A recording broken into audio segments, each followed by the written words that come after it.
الشیطان الرجیم بسم اللہ الرحمن الرحیم۔ ہم اس دل کے دھڑکنے کو حسن مجسم کی میراث سمجھتے ہیں۔ 12 ربیع اول کے حوالے سے مختصر میں صرف اتنا کہوں گی کہ یہ دن، یہ مہینہ اتنا بابرکت مہینہ ہے کہ اس کا احساس ہم لوگوں کو جس طرح سے ہے اسی طرح سے ہمیں اس کی یاد منانی چاہیے۔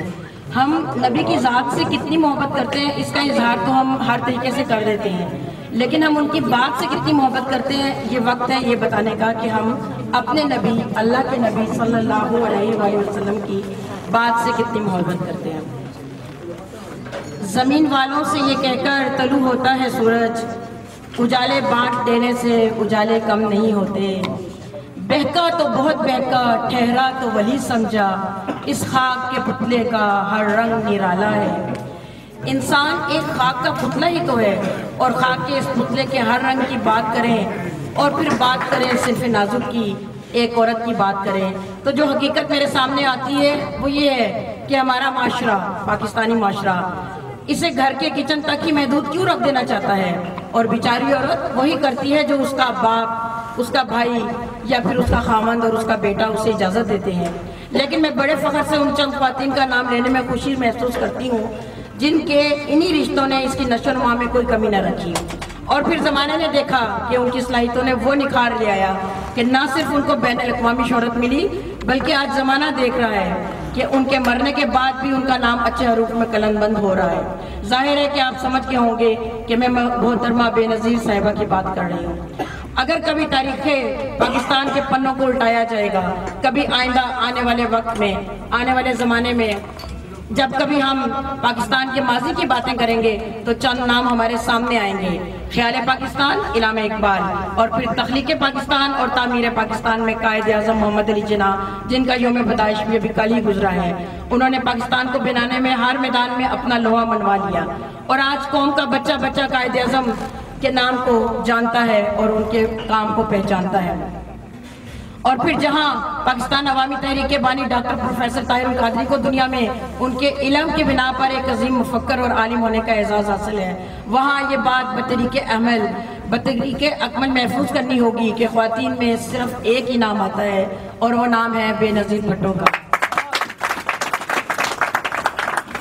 جو رکے تو کوہ گراں تھے ہم، جو چلے تو جہاں سے گزر گئے، راہ یار ہم نے تجھے قدم قدم یادگار بنا دیا۔ ایک لائق ذہین باپ کی ایک حسین بیٹی جس کا نام پاکستان کی پہچان بنا۔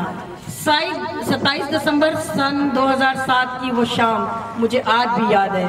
ہم لوگ پاکستان میں ہی تھے، دن بھر کی اداسی بتا رہی تھی کہ آج کچھ ہو جانے والا ہے، اور پھر وہی ہوا کہ جس کا ڈر تھا۔ اچانک خبر آئی کہ ہمارے گھر کے پاس ہی لیاقت باغ میں جلسہ کے اختتام پر کسی نے بے نظیر بھٹو کو گولیوں کا نشانہ بنا دیا۔ یوں پاکستان کی سیاست کا ایک بڑا باب جو پاکستان کی ترقی میں سنگ میل ثابت ہونا تھا آج بند ہو گیا۔ آج قوم کی ایک خوبصورت بیٹی، تعلیم یافتہ اور ذہین عورت ظالم سفاک لوگوں کے منصوبوں کا نشانہ بن گئی۔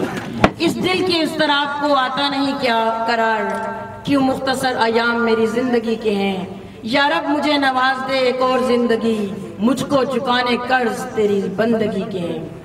بے نظیر بھٹو کو یہ شرف بھی حاصل رہا کہ وہ ہمارے ادارہ منہاج القرآن کی تاحیات ممبر بنی۔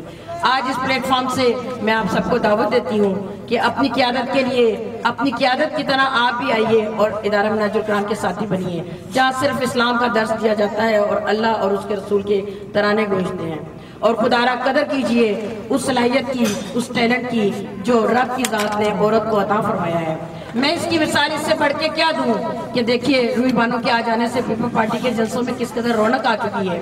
ان کے پروگرامز میں کو ترتیب دینا اور پھر پروگرام کو تیار کرنا، سب کو بلانا، میں سمجھتی ہوں کہ میں اس سے بڑھ کے اور کیا کہوں گی کہ اگر آپ سمجھدار ہیں تو میں یہی کہوں گی کہ یہ جو ٹیلنٹ، جو خوبیاں، جو یہ خواتین یہاں تشریف لائی ہیں، ان سب کی صلاحیتیں، ان سب کو روئی بانو کی صلاحیتوں نے نکھارا ہے۔ آپ کے سامنے پیش کرنے میں، ہمیں آپ کے سامنے پیش کرنے میں اور ہمارے نکھارنے میں روئی بانو کی کوشش کار فرما ہے۔ میں آج ان کو خراج تحسین پیش کرتی ہوں، اور ڈاکٹر ارشاد کمبو صاحب جو ان کا بیڑا سر پہ اٹھائے ہوئے ہیں ان کو بھی مبارکباد پیش کرتی ہوں۔ اور آخر میں یہی کہوں گی، اس دیش میں لگتا ہے عدالت نہیں ہوتی، جس دیش میں انسان کی حفاظت نہیں ہوتی۔ مخلوق خدا جب کسی مشکل میں پھنسی ہو سجدے میں پڑے رہنا عبادت نہیں ہوتی. ہر شخص سر پہ کفن باندھ کے نکلے حق کے لیے لڑنا بغاوت نہیں ہوتی.